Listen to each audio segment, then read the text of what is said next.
Good morning. I'm Ness Bosch. I'm a shamaness and witch and priestess. I'm the head of the goddess temple in Alba. And I'm also organizer of the Scottish Goddess Conference. I am a Moon Books author. I'm yet to be published. I'm working on a book about bones and everything to do with folklore,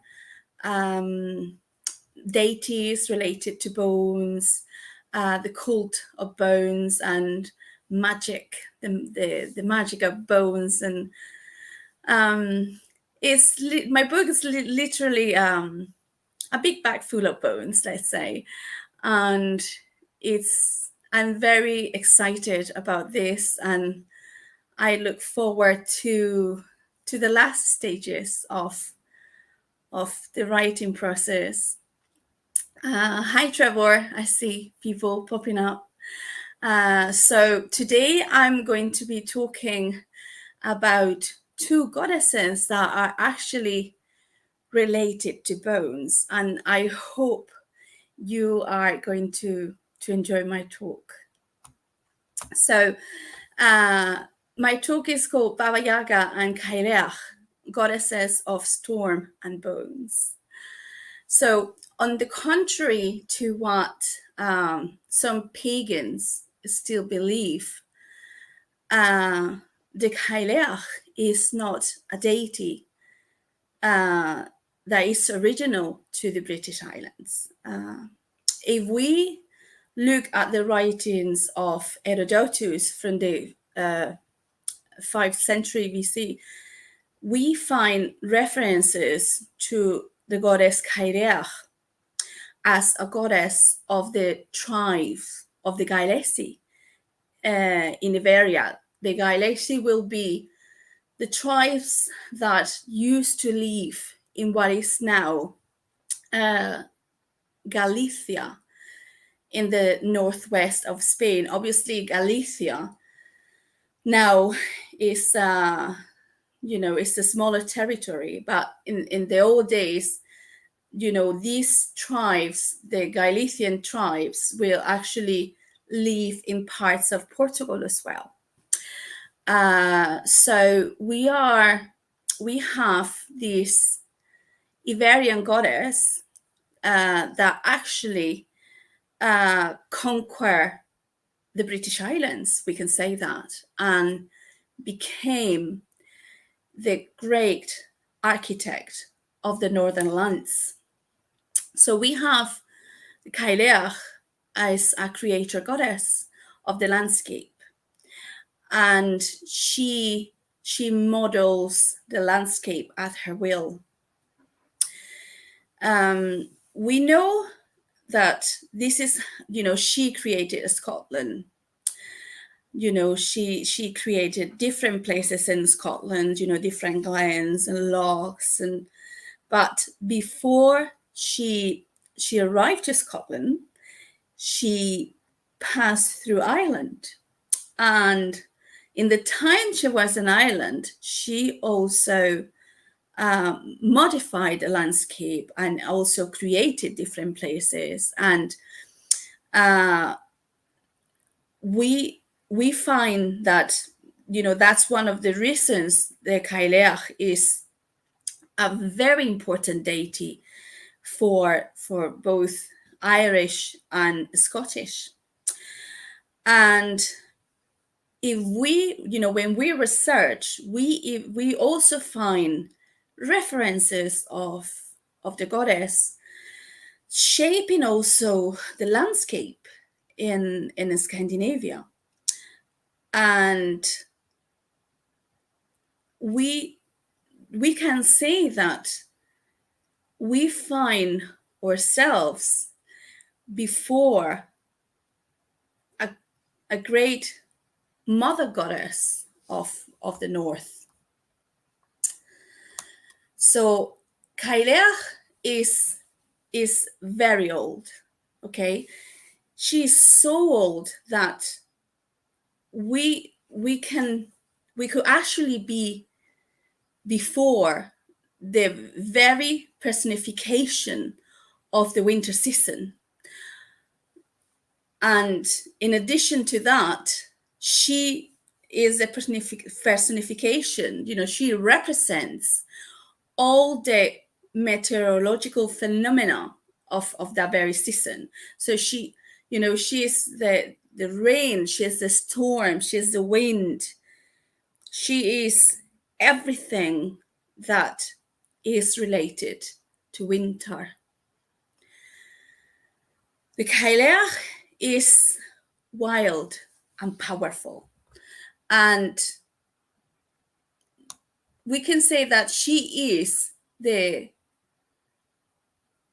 this amazing winter goddess. She's the storm, but she's also the darkness. Okay, she embodies the darkness of the winter, and to me, she's the wind that blows in between the stone circles and the glens, and also the fjords and the forest. Especially when you go to those places that are related to her, you can really feel her. You can just feel her in the wind. And because, for example, I live here in Scotland, and I'm not too far from Loch Lomond. And the times I visit this loch that is closely related to her, it's like I can even breathe her there. She is the great lady of the landscape and the winter.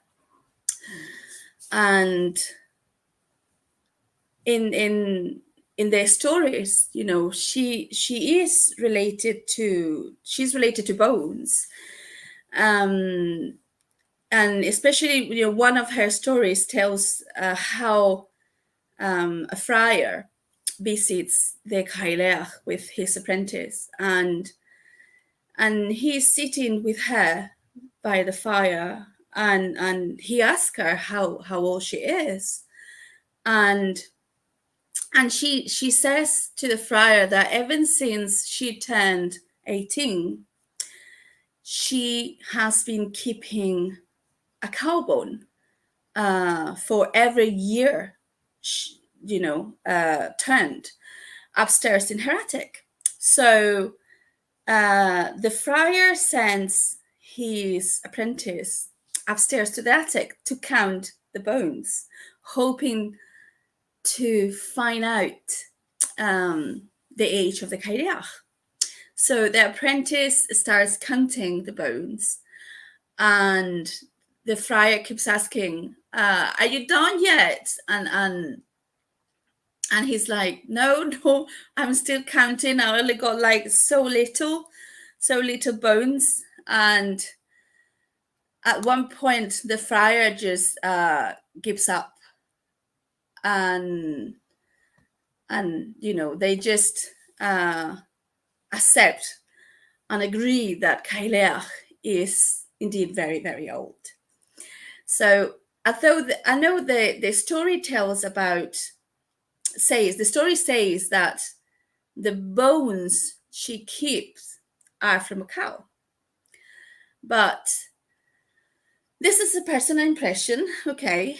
I believe that might be actually a filter. And being the Cailleach so old, especially, I think is a filter, and that maybe the bones that she keeps are human bones. Okay. We are, as I said, in front of before a very old goddess, and she has witnessed the advances of humanity since prehistory, okay, in Iberia. And in Spain, in the south of Spain, some mothers actually keep the milk teeth of the children, and as a token. It's something my mom used to do. I don't know if my grandma did it, but I know more moms that actually keep the milk teeth of their children. I actually used to collect them and put them in a wee jar, in a glass jar. So maybe the Cailleach, being also Earth Mother Goddess, let's say, maybe she's been keeping the bones of her children, and not only as a Mother Earth goddess, but also as a goddess of the death. So yes, there is a close relationship with Cailleach and bones. And in this talk, I'm also going to, as I said, talk about another, let's say, goddess, because I think calling her a witch says very little of her power. I'm going to talk about Baba Yaga. And Baba Yaga is a goddess that I've been very close to since my childhood. I remember being little, and two of my favorite books told stories about Baba Yaga. And I remember being little and reading those stories and being afraid of Yaga. But with time, she actually kind of became a favorite of mine. So we are before, Baba Yaga is one of the most famous characters in the Eastern European folklore.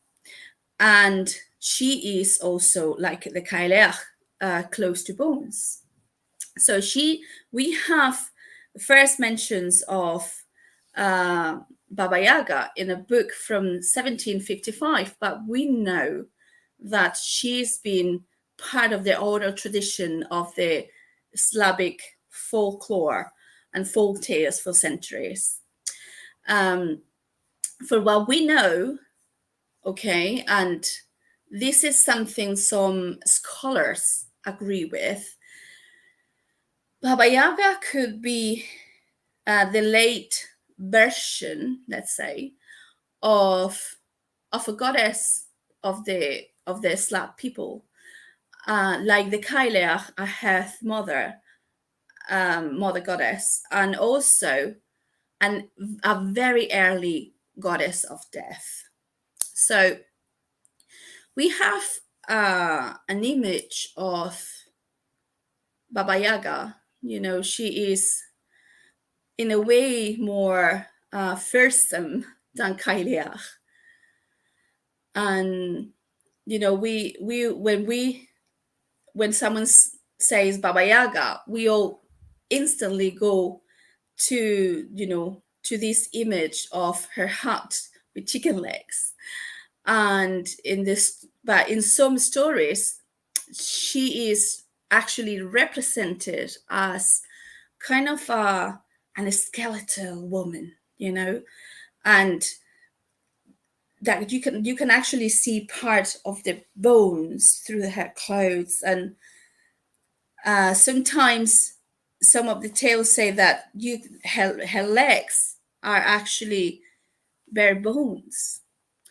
So we have a goddess, okay, a witch goddess that is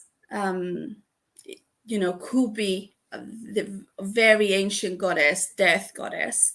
And she's also related to winter, just like the Cailleach. And actually many scholars agree that Baba Yaga could be indeed a personification of winter in Eastern Europe. And yeah, Baba Yaga is, she's scary. She's a very scary witch goddess. But when we think about winter, okay, and especially if we go and we think about the winters in Eastern Europe. I don't know if you ever been, in that area. I have been to Eastern Europe, and winters are very, very, very harsh. And, the East is wild, and, winters in that part of the world are very dark. And, the forests and winter itself is dangerous, and is also lethal. Okay, the winters are so harsh that people will die during the winter because so cold and so dangerous. There's storms. So in that sense, Baba Yaga is nothing more, okay, than a natural force that, when she's humanized, she's scary, she's feared, because not even a filter of humanity is enough to hide her wild origin, okay? And no one can tame a storm. She is an incredible force of nature. So because of this reason, okay, we find loads of the stories that actually focus on her dark side. But the reality is that Baba Yaga, the late Baba Yaga, we know, once she's humanized and becomes this old hag, Baba Yaga is a babushka. Okay, she is a wise woman of the forest. She is a healer, and she uses the medicine of the forest and her enchantments. She knows how to prepare potions. She's just a babushka, a very, very powerful one. And we need to realize that babushkas and the these healing magical traditions were persecuted because of the church, and kind of judged, and it was not good to be a babushka the same way it was not good to be a witch in this side of Europe. So yes, we are before a very complex character. And as I said, we find that in many of the stories, they present Baba Yaga as an evil and dangerous old woman that goes hunting children and kills people that are lost in the forest. And in some of the tales, Baba Yaga eat their flesh, and she decorates her fans made of bones with their skulls. She is the evil witch, long feared by superstitious peasants. So, as I said, this terrible image comes to us from the Middle Ages, okay? And it wouldn't be the first time that the church is guilty of devilishing a wise old woman to frighten the the people going to church and the children, okay? But beyond this terrible and cannibalistic evil image, the reality is that Baba Yaga is an engine of transformation for anyone in the stories, anyone that comes in contact with her, okay? And she is kind of a key piece of the popular folklore from the East. I would say more than a key piece, she is the queen of the folklore from the East. So we have, okay, we have the Cailleach and we have Baba Yaga. And we find that these two have a lot in common, such, so much that it made me wonder sometimes if it's not a coincidence, okay? We find people that accepts that or believe that, for example, the Cailleach, she is the winter, and then that she transforms into bride, for example. Some people believe that she transformed into bride, and with everything that bride represents as an opposite to the Cailleach. And also there is people that actually believe that Cailleach and Vasilisa, a bit like in the same way, is the transformation of the hag, this whole hag, into the maiden. So we find that's another similarity, okay?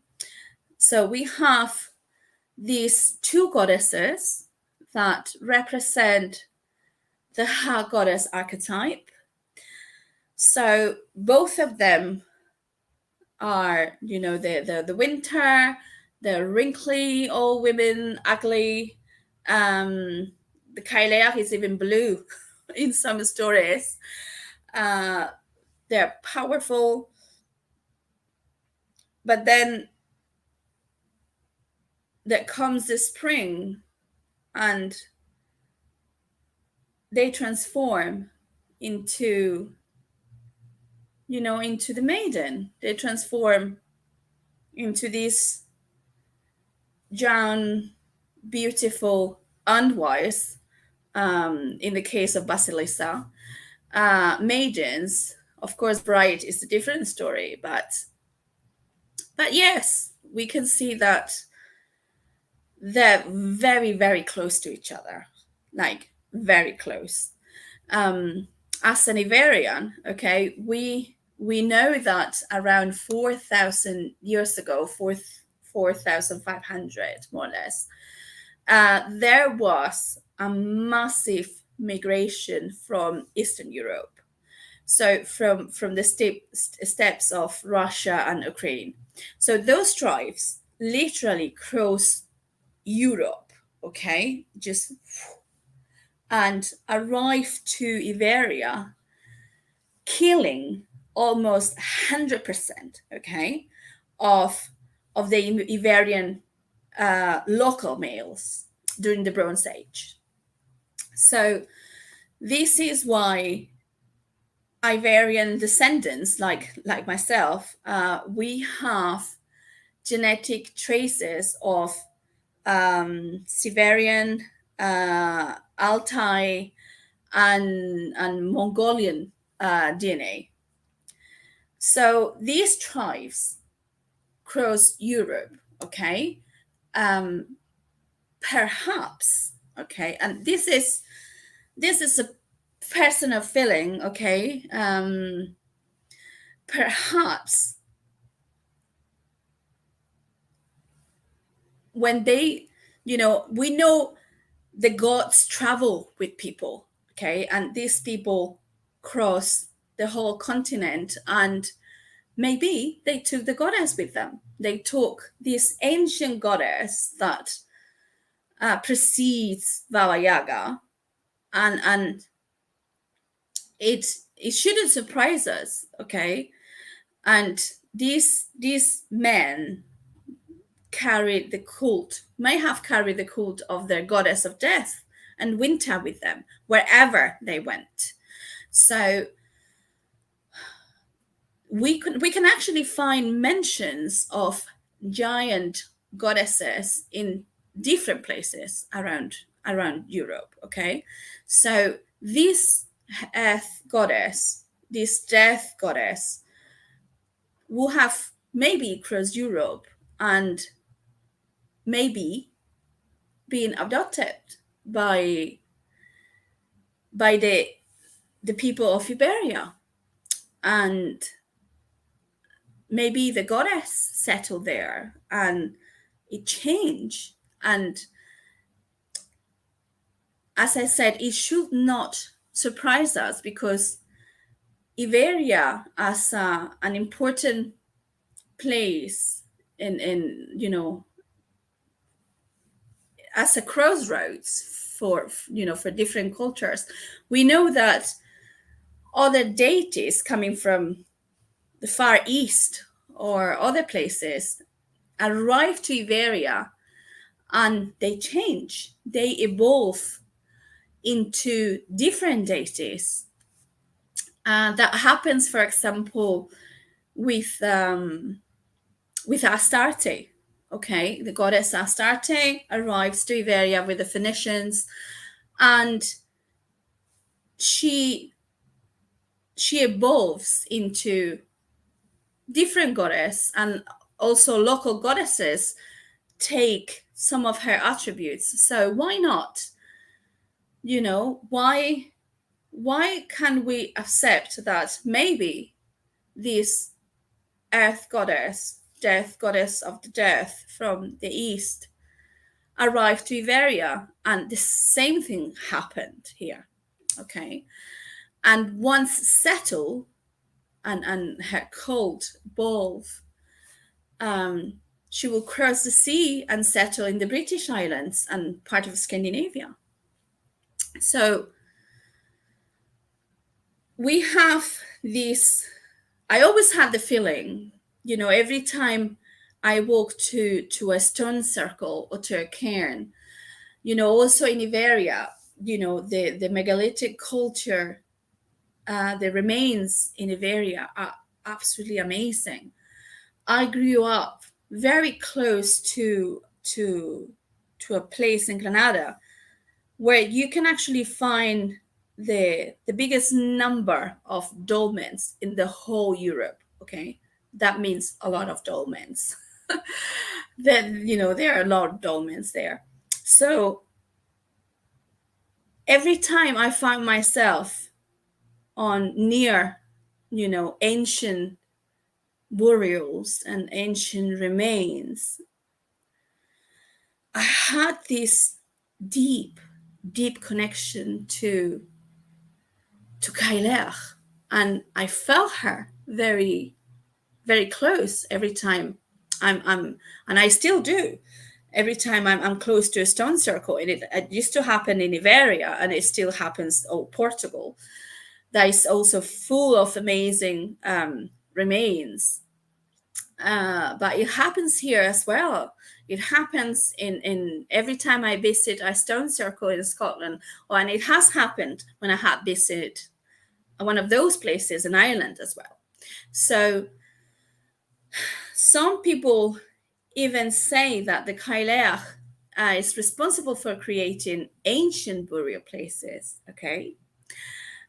Cairns and, all sorts of burial places. And as I was saying, like Baba Yaga, she is somehow, okay, a goddess of the underworld, and very much associated with the cult of the ancestors and rebirth. So we know for certain that the first ritual practices were born actually around death. And we know that our ancestors, the Neanderthals, were the first ones to carry out burials, and that they chose the places for the death. Okay. We know that they didn't just leave them in places randomly. So I know when I first studied history, the Neanderthals were kind of considered like less above humans, but in reality, their funerary practices were later adopted by other humans, and then they evolve. Okay, so these these early funerary practices, okay, will be the very beginning of the cult of the ancestors, okay, and the origin of all these funerary monuments.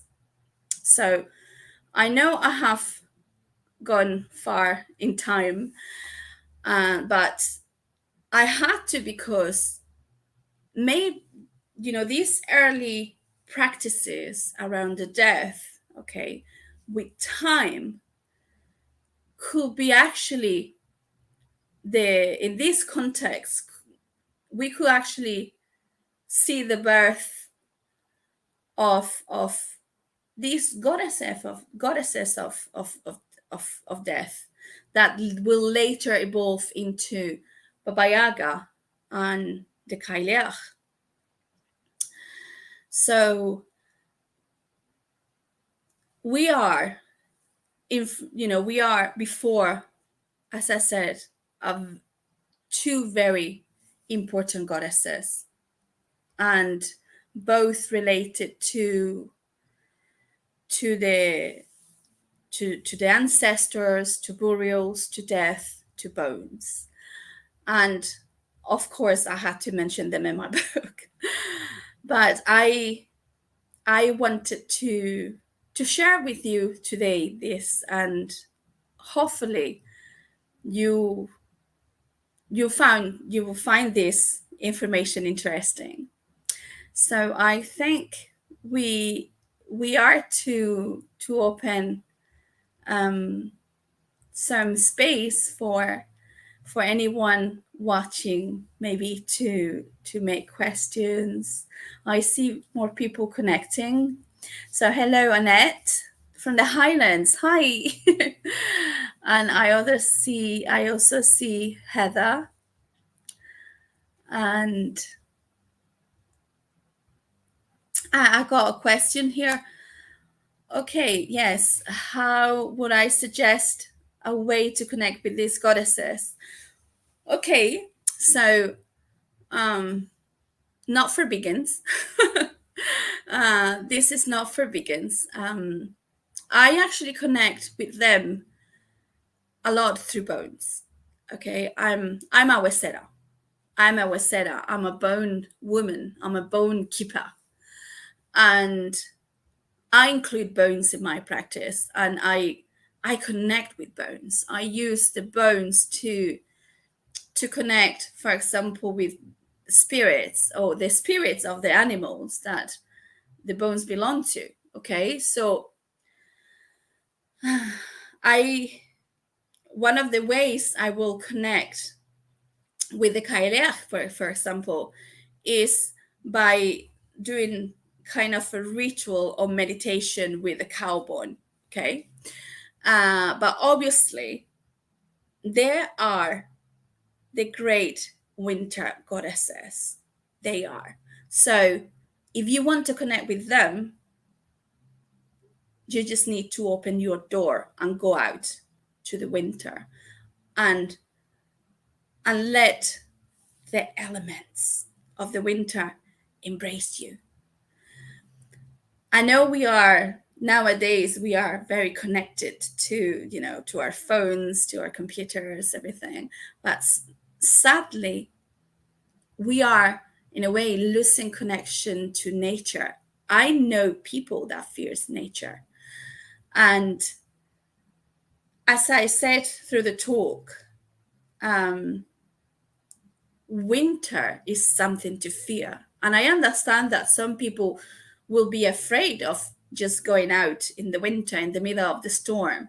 But if you want to connect with the Cailleach or Baba Yaga, go out on a winter day or in a winter night if you're brave enough, and spend the night out by a fire with a blanket. Just go out in the storm, okay? Just let the rain wash you. Go visit places that are related to them, okay? You can breathe Baba Yaga all over the East in Europe, okay?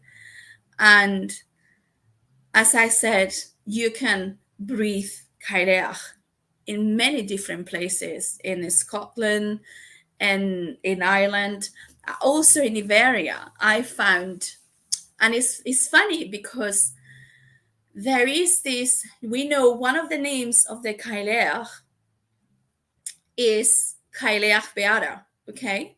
So we have the Cailleach Beata. And there is this place in Iberia, as I said, the Galician, Galicia now is smaller.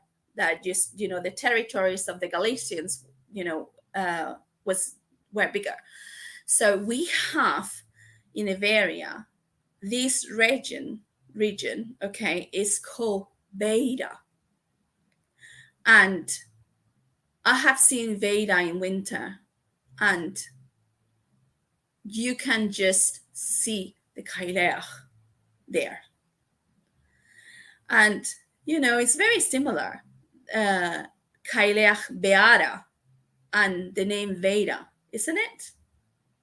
So you can visit those places and connect to the goddesses.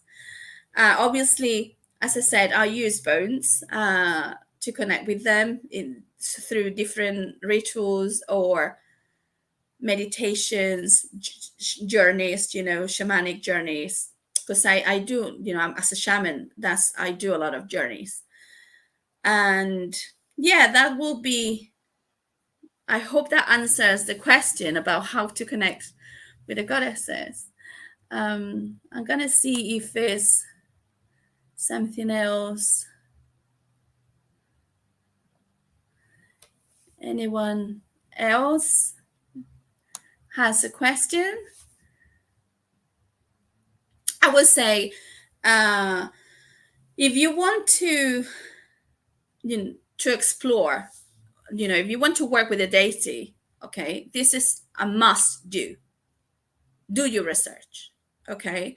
Don't just take anything, go to scholarly books, especially with Baba Yaga. First, as I was talking that she is the queen of the folklore from the East.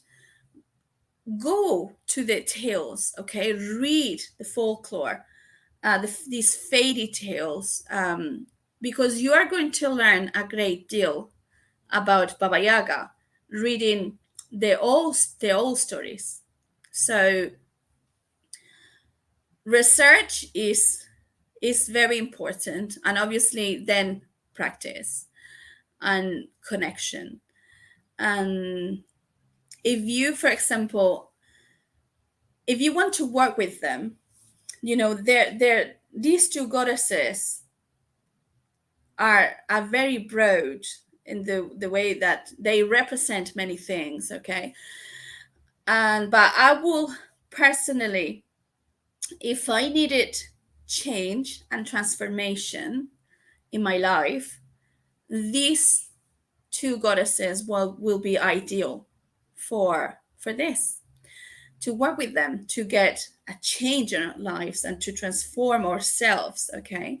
We say that they transform from the hag to the maiden. So that's a big change. So yeah, we'll definitely go for them if I had to change some things in my life. Let's see.